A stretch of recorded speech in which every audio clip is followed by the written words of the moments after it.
Welcome everyone to Ninjaversity, powered by Web.Ninja. This is PJ Ferguson, creator of Web Ninja and Ninjaversity, and welcome to our weekly WordPress webinars. This week we're going to talk about how to fix 404s. We're going to talk about what they are, how to find them, and how to fix them using tools available in WordPress. And the question that the person who asked the question that spurred today's topic was Julie Mikos Houlihan. She is the creator of The Healing Farm. And The Healing Farm, Julie's a wonderful person with a great dream. And her dream is the Healing Farm, where people can go to retreats where they can have different healing experiences, such as meditation, yoga, thought presentations about uplifting topics, and etc. She wasn't able to join us, but I wanted to highlight her stuff because it's an awesome dream. It's something that the world needs. You probably are having some ideas of how you could benefit from it in your own life. So check her out.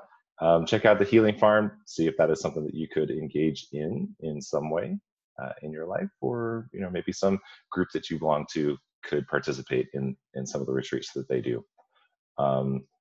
Now, I have started taking some notes because I found that useful both for myself and I think for you, because I'd like to give you something to take away as far as thought processes and definitions of certain things. So probably the best thing is to talk about what is a 404. So when we talk about 404s, there's lots of different code numbers that we use on the web that might be confusing to people if you don't know what they are. So a 404, in basic terms, is just a dead page on your website. It might be a broken link or a dead page. And I'll just give you a quick preview of what that might look like.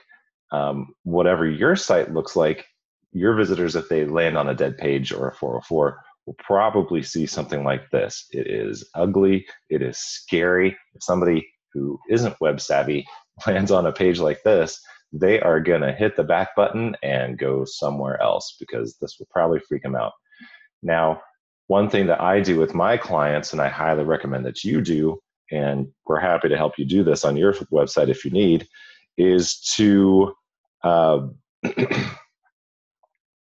excuse me a moment, is to edit this 404 page so that it's more friendly and serves your business better. So for instance, if you are a blogger, you could actually have your blog feed on this page, and you could just or if you are selling products, you could have different category links on this page so that people could click to get somewhere useful on your website, because from here, if this is all they see, they're not going to have a lot of options. And if they see a big number like this, or maybe even an oops, they'll probably get freaked out and want to go away. So if you make this page look nice for starters, you're going to be much better off just from the outset, because you're going to give your people something useful and constructive to do if they happen to land on a page like this.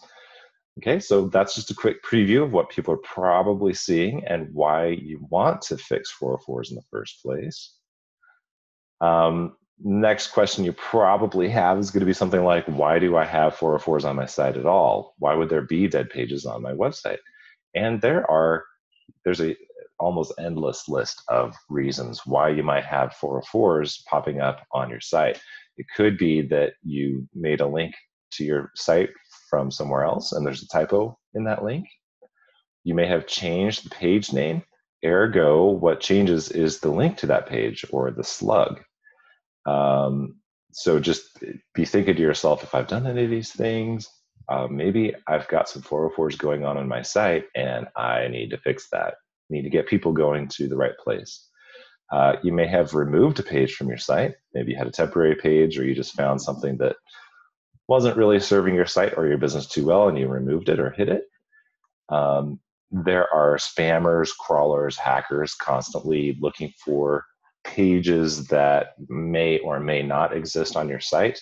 There might be search engines who have recorded old links to your site or to an old link or page on your site, and might still be sending traffic to that old link, which, you don't want the search engines to be sending people to the wrong place, because that's like free traffic that you just flush down the drain. Do not want. And you could have redirects from somewhere else. If you're using a service like Rebrandly or Bitly or Google's link shortening service, and you've changed a link that was created on one of those, then you could also be sending people to dead pages. And there's just many, many, many other reasons why you might have 404s going on in your site. So again, you want to be paying attention to this. It's really quite important for your business, because if you've got traffic going to a dead page and just falling off the map or flushing down the drain, you want to fill in the gap, make those fixes so that you've got that traffic going to someplace that is going to benefit your business and hopefully give you a better chance at converting people into happy customers. So next question that I thought would make sense is, well, if I've got 404s, how do I find that out? There are lots of plugins that handle redirections, which is how you fix a 404. My favorite is just called very simply Redirection. And so if you go to the WordPress plugin dispensary, we'll just go take a look at that really quick right here. And you type in Redirection. This is the one right here. It's got a funny image here, which doesn't have anything to do with redirection, but whatever. You can see that I've already installed and activated it. And to get to this one, once you've installed it, is a little bit different from most plugins. Most plugins either try to hijack a spot over here on the left, or they will drop themselves here in the settings, where you'll see like permalinks, Akismet, okay, menu editor. These are different plugins. So most plugins will be either on the left or under settings. This one's actually under tools. Makes sense because it's a tool. So once you plug this thing in, you have to wait a little bit for some of those 404s, if they exist on your site, to pop up, and they will pop up right here under this link, 404s. And once you do this, you'll see some of the places where people are landing on your site and generating a 404 error message. You can see this one that I just logged, because this is the page that I just showed to you. So you can see that it acts in real time. And you can see there's a gigantic list of these different 404s that are being generated on web.ninja. And the reason for this is actually not because of the site itself, but because we have lots of other domains pointed to our website. And we do have reasons to want these to end on positive pages. So we do take a look at these anyway. We actually take our 404s pretty seriously here, because this is traffic, and no traffic is bad traffic. So if you have people landing on a 404, you basically have no traffic, because that's just traffic ending up on a dead page where there's very little likelihood of them clicking anywhere else other than the back button to get away from your site. So as you scroll through here, there are going to be different context clues and signs of what you'll want to be looking for as to where did the traffic come from. Sometimes that will pop up under the referrer. A lot of times it does not. You might have to get that from somewhere else if it's important. But for instance, if it's a link that you have on somebody else's site, so you've done a link share, then you'll want to go talk to that person, say, hey, there's a dead link on your site, or could you, or we've updated this link to something else, could you please update that on your site, and get them to do that. For instance, if you can fix it yourself, please absolutely fix it at the source. But otherwise, you can actually use this plugin to make some of the fixes yourself. It won't actually fix the problem, but it will redirect people away from a 404 error page to some page that you find useful on your site. Okay, so for instance, if somebody lands on this oops page, that actually belongs to people who are trying to log into my site and they shouldn't. And so I'm actually going to take this IP address here and block it from my site. And this one's me, so I'm not going to do that. I'm not going to block myself from my own site. But you know, there's actually quite a bit of useful information that you can get just from this page. But if I can see that somebody was trying to, you know, like for instance, these people, they are going to get blocked post haste. Actually, no, that's Google's crawl bot. I'm curious why they ended up on a login page. Don't like that. Okay, so here's one where people are trying to find appointments. Okay, actually, this is probably a spam bot, but let's just say somebody was trying. They were trying to create an appointment. Well, I can take this, and very conveniently, they let you just add a redirect, and anybody who lands on this page or is searching for something like this, actually, you know, specifically trying to get to this page, I can send them to a new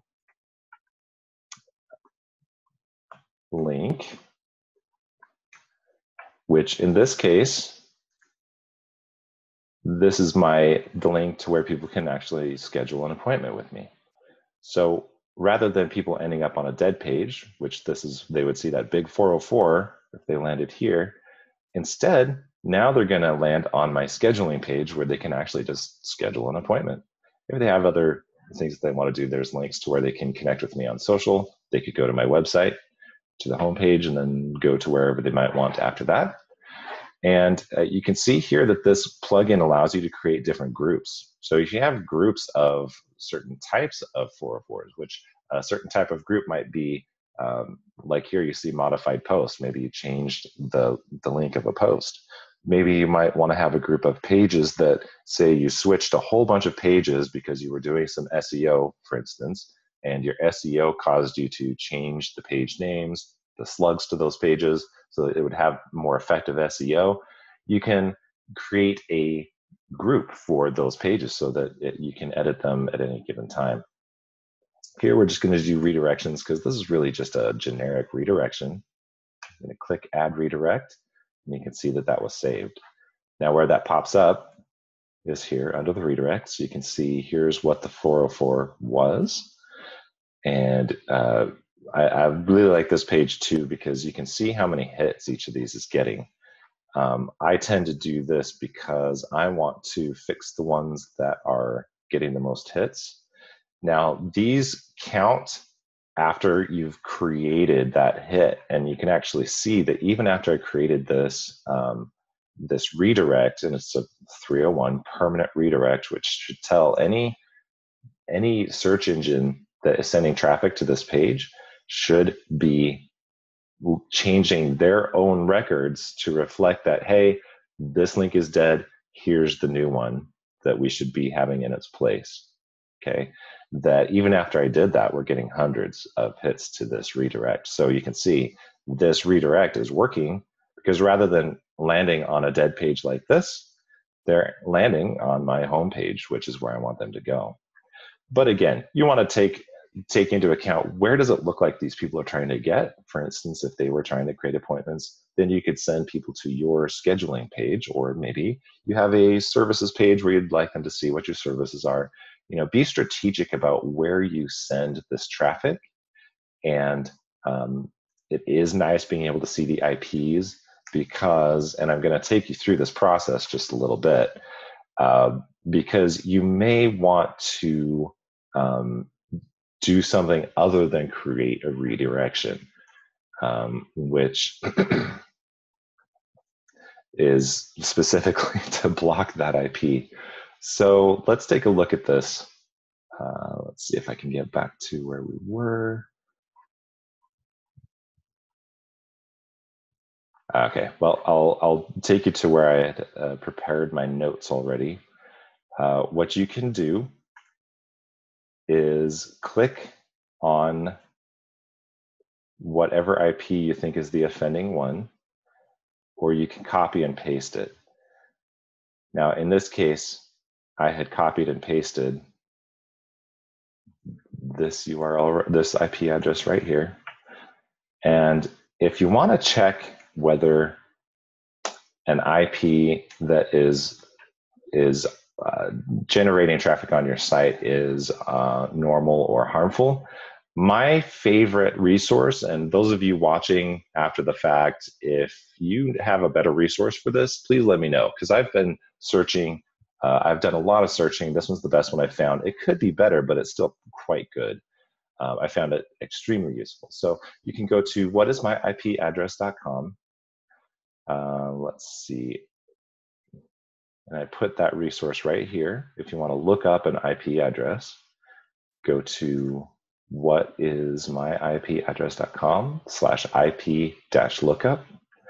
And you can enter that IP address right here, get IP details. And you'll see a whole bunch of information pop up here. So like, what's the host name? Sometimes that'll show Google, because Google bot tends to crawl websites quite a bit. It might be Yahoo. You can sometimes get some useful information here. You can see where they are located physically. Let me actually show you from here. Let's choose this one. You can actually just click on this IP and it shows you the geolocation. That's basically the only information that it gives you. This one's in Russia. And if you see traffic coming from Russia, Ukraine, China, Philippines, Bangladesh, I think I said Ukraine, those tend to be locations that generate, for the most part, malicious type of behavior on your site. So already, if you see something like that, your red flags should be popping up a little bit, okay? So once you go here and you look up the IP details, you can see the comments that other people have made, if any, about what their experience with this IP has been. Here you can see truckloads of PHP breach attempts. That's not good. This is a spam bot filling out web forms. That is also not good. This is a spammer, and they are doing malicious activity. So one more thing that you can do, just to make sure, already I just wouldn't take a chance already.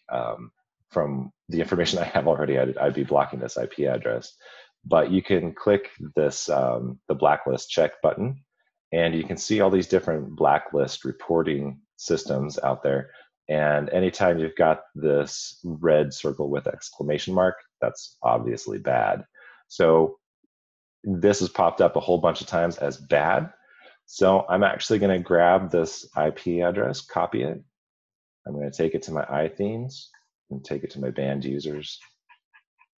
I may have already banned them. I have not yet. So I'll go ahead and add them to our banned users. Save the settings. And now that computer that is trying to do malicious activity on my site is gone. They won't be allowed on the site anymore. So this is a different kind of redirection, which you want those malicious ones to just not have a chance to be on your site at all. That is the better way to handle that. And then I've showed you how you can take these 404s and create a redirect to get them to where you might want them to go. Again, a lot of these are really just gobbledygook that come from other domains we have pointed to the site for specific reasons. And we want to get that site going to, most of these we actually are sending to the homepage because it's where we want people to end up if it's just generic traffic. Okay, so another place where you can see the 404s generated on your site is here in the 404 detection using their iTheme security plugin. And finally, another place where you can view 404 activity, and this is another great resource. I prefer this one. So I either use the Redirection or my Google Search Console, which used to be called Google Webmaster Tools. And you can see not only what the URLs that are generating 404s on your site are, according to Google.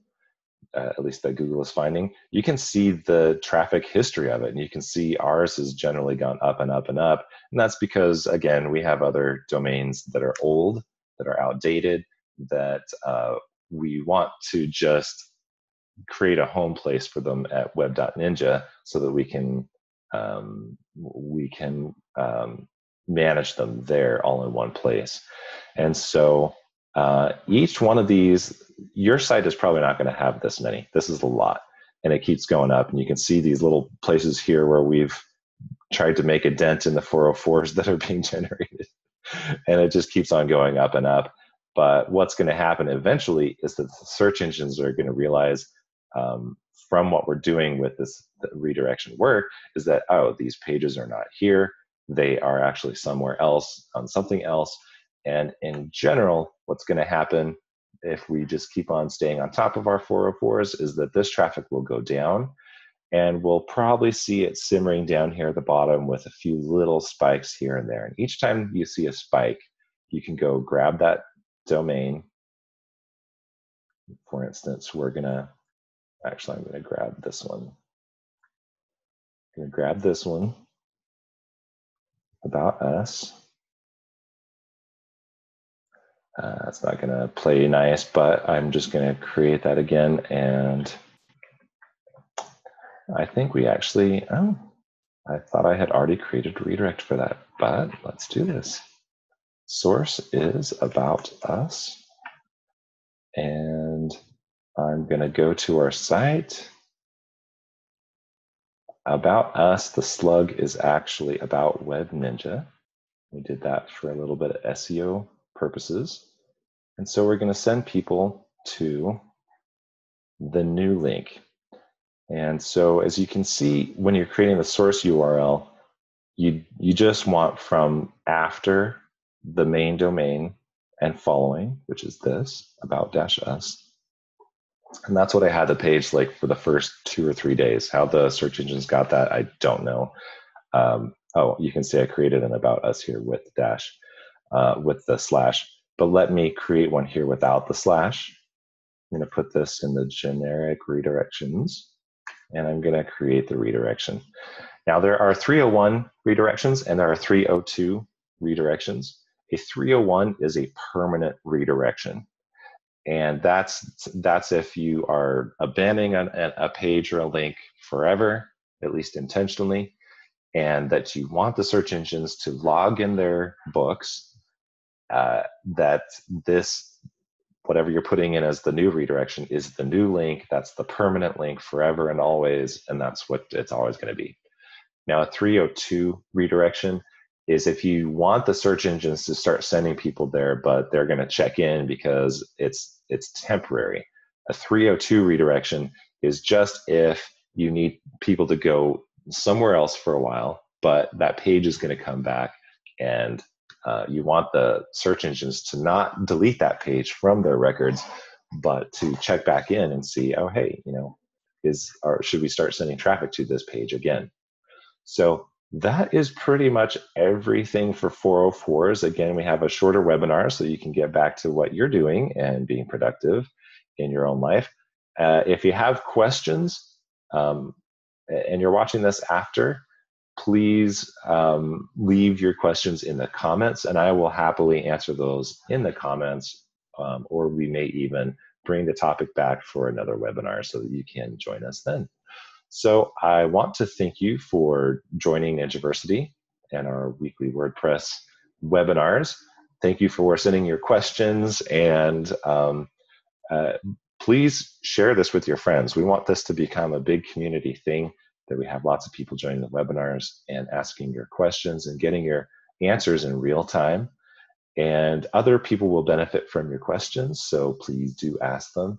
If you have new questions, you can send them to ninjaversity@web.ninja, and I will see you next Wednesday.